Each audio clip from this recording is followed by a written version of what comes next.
Hi, my name is Cynthia Sanchez, and I'm going to be going over Chapter 7, Contract Law, from the book of the California Real Estate Law, 9th edition.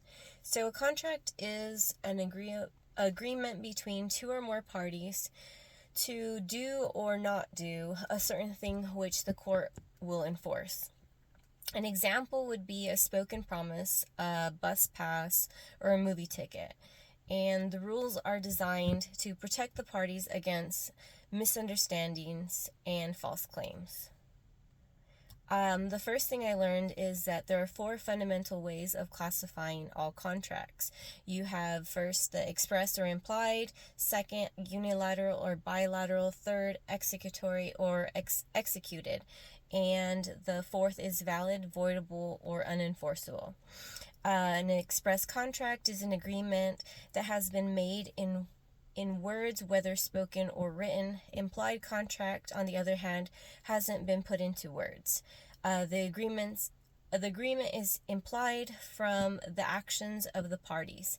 And then bilateral contract exists when each party makes a binding promise to the other. The contract is formed by the exchange of promises.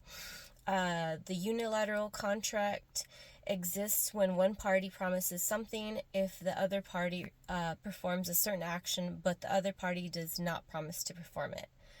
Then you have executed contract, which is one that has been fully performed. And executory contract refers to a contract where something remains to be done by one party. And most of the contracts start out as executory and end up executed. And a valid contract is an agreement that meets all legal requirements for contract formation. And many agreements don't meet one or more of the requirements for contract formation, and these agreements are usually considered legally void. The term void contract is a contradiction, though, because in terms, no contract is actually formed.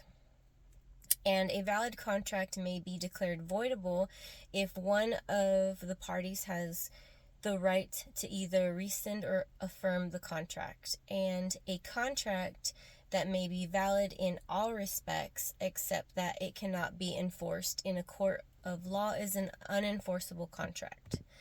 The second thing I learned is that there are four essential elements for a valid contract: capacity to contract, mutual consent, consideration, and lawful purpose. And to have a capacity to make a valid contract, a person must be at least 18 years of age and must also be of sound mind. And a mutual consent is achieved through the process of offer and acceptance. Consideration is something of value exchanged by the parties, and the purpose of a contract must be lawful when the contract is made. The third thing I learned is that there are four common types of offer terminations. First, revocation by the offerer before the offer is accepted. Second, rejection of any part of the offer by the offeree. And third is the counteroffer by the offeree. Fourth is lapse of time where too much time has passed. A counteroffer is a new offer made in rejection of an offer from a buyer or seller with different terms from the original offer. And what I've learned from this chapter is more about contract formation, and how the statute of frauds requires that certain contracts be in writing. Another thing that I learned was each counteroffer terminates the previous offer, and if a person was under the influence of alcohol or other drugs at the time of entering into a contract, it may be voidable. And another thing that I found interesting as well too is that a minor's contract in art, entertainment, or professional sports is also valid under the California law. Thank you.